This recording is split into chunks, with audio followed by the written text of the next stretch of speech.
coughing, sneezing, and more.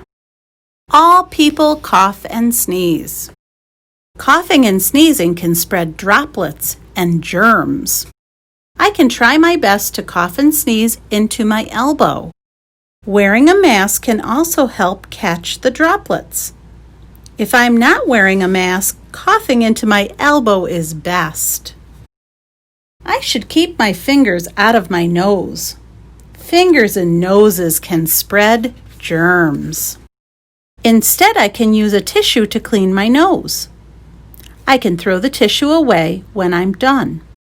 Then I should wash my hands or use hand sanitizer to clean my hands. Another way to stop the spread of germs is by not touching my eyes, nose, mouth, or face. If I'm wearing a mask, it is best to touch it only when I am putting it on or taking it off. Keeping toys and school supplies out of my mouth will also stop the spread of germs. My teachers and family will be so proud of me when I do my part to help stop the spread of germs.